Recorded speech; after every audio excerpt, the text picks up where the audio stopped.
over there in the corner. But we will see her on video later on. So, as Sarah says, how do you follow that? That was absolutely powerful. And I'm glad that it's not me following it, because this is not about me. I am sharing someone else's story. And that person is Robert, who is in the room, hiding somewhere, up there. A very powerful young man. And I'm just introducing his story that he's going to tell himself. A story of resilience. Oh, I didn't touch it. And the story is really, it's really about two contrasts and halves. The first part of Robert's story is chapter 1, very much peppered with adversity and hurt. Robert experienced a lot of adversity at home and in his community. And Robert's a highly sensitive person. He's a highly sensitive temperament, which meant that he experienced that adversity very deeply and very profoundly. And he experienced hurt and deep wounds. And Yehuda Berg says that hurt people hurt people. And unfortunately, this was true for Robert in his life. Robert will tell you he hurt many people, including himself, and he'll explain how. But why we believe that hurt people can and do hurt people? The second chapter of Robert's life is very different, because it's a very hopeful chapter. It's a chapter of healing, profound, deep healing, resilience, and hope. Because if hurt people can hurt people, it is true that healed people can and do heal people.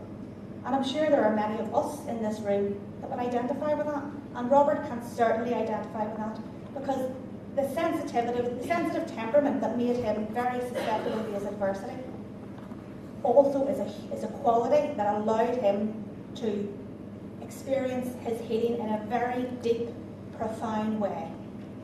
And Robert is now able to connect with other people, to see other people suffering and enter into that suffering and support them, show empathy, love them, and support them to heal. And that's what he does every day of his life. He's an amazing young man.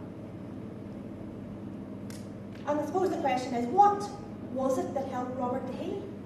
Because this is a really, these two chapters are so different. There's no resemblance whatsoever. And it's not going to be a surprise to anyone in this room if I said it had a wee bit to do with relationships. A big bit to do with relationships. I'm thinking about Robert's life and the relationships in Robert's life. When Robert was a wee boy, he had a really relationally rich environment. He had a mum that adored him, which meant that Robert developed a secure attachment. And that was really, important in his healing later. And I'll talk about that. He loved school. He was good at school. He had a lot of relationships in school. And he was involved in a lot of activities in the community. A lot of clubs and sport, particularly football. But of course, when Robert became a teenager, when Robert entered adolescence, Robert describes adolescence as the years of pushing away.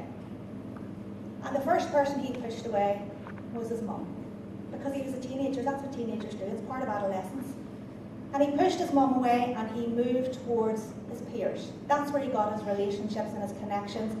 But unfortunately, for Robert, that wasn't a good thing. His community, there was a lot of antisocial behaviour and crime, and Robert and his mates got involved in that. Which meant that Robert ended up losing his place in school. And he was excluded from those very activities that had enhanced that relationally rich environment. And this is where what Robert was. In terms of relationships, he was on his own. And that's when things really started to go wrong in Robert's life. But that all changed when Robert was 17, because Robert met my lovely colleague Mary. Because Robert was referring to the Youth Justice Agency. And Mary is scundered. But Mary's a social worker and has been for 100 years. And Mary believes really strongly in relationship-based practice. Mary believes that no matter what approach, method, technique, or program we use as social workers. It must have compassionate, authentic relationships with hope at the centre, and then they'll work. It's not the programme, it's not the intervention, it is the relationship. And that really worked for Robert. Because Robert had a template. I mentioned earlier he had a secure attachment, and that kind of meant that Robert felt safe in that relationship. He was able to accept that relationship with Mary and connect with her because he trusted her and he was able to trust adults. And let's just say it wasn't easy. And Mary, working with children and adults and anyone that's experienced adversity and trauma is tough. But Mary was lucky because she wasn't on her own. She had a really supportive team behind her that supported her to support Robert. And they supported Robert too, and many of them are here today. And another person that supported Robert in his life is also here today. Robert, I mentioned earlier, he's into sport, he's very into football, and there's a football coach that really was transformational in Robert's life and still is. And those people, Robert had found his relationally rich environment again, his blanket as he calls it. What did those people do for Robert? They supported Robert to build his resilience. Because Robert's now an absolute perfect story of resilience. And how did they do that? What is resilience? I mean, there are lots of different definitions of resilience.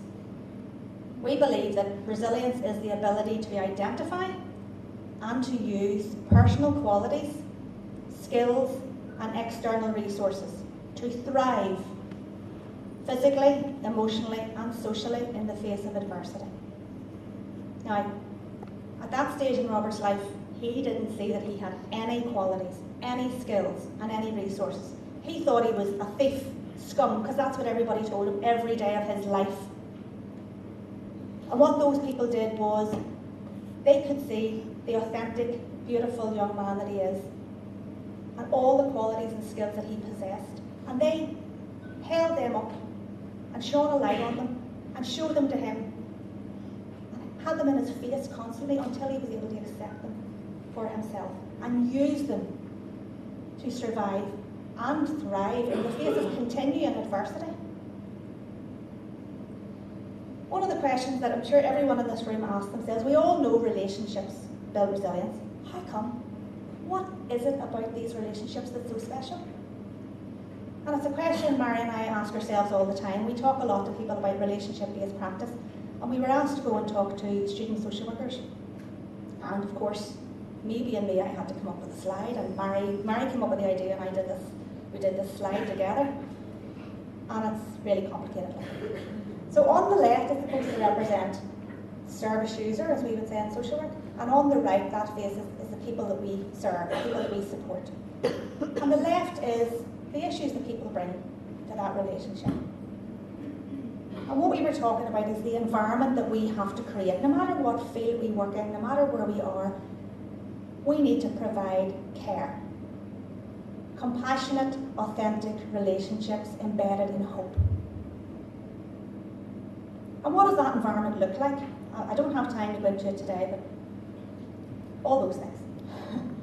So before we presented this and we talked through all these things, Mary phoned Robert and said, Robert, you know this, you know what helped you to heal. What was this accurate for you? And Robert said, yep, absolutely. And the key for me was patience and persistence. Because if you hadn't been patient, I'd have walked away. And if you hadn't been persistent, you'd have walked away. And Mary said, thank you, that's good, Robert. Is there anything we've left out? And he said, no, not really. But I know you're a social worker, and I know you have to use all these words like care and unconditional positive regard and whatever else. But see all this stuff on the right? That all just felt like love to me. And that was very powerful for me. It really touched me. But if I'm honest, it made me slightly uncomfortable. And I'm sure there are people in this room cringing because of that word. This is professional conference, love. And when I started to think about that, I thought, why did this make me feel uncomfortable? Because I'm fine with that word. And I looked at all qualities on the right-hand side. If my kids are struggling, if my friends are struggling, that's how I show up in that relationship. And when I'm a social worker, I show up in the same way. That's how I show up as a social worker. Ordinary human relationships is what transforms people. So can we talk about love in a professional context? Robert thinks we can. We think we can. And we're not the only ones. Bruce Perry, one of the world's best known trauma experts, says that relationships are the agents of change, and the most powerful therapy is human love. He also says that some of the most therapeutic experiences do not take place in therapy, but in naturally occurring healthy relationships. And finally, I just want to share this quote that many of you will know really well, but it's beautiful, from Maya Angelou. She said that, "I've learned that people will forget what you said, people will forget what you did, but people will never forget how you made them feel." Now I've said enough. It's over to the man himself and the woman herself to share their experiences, if the technology works.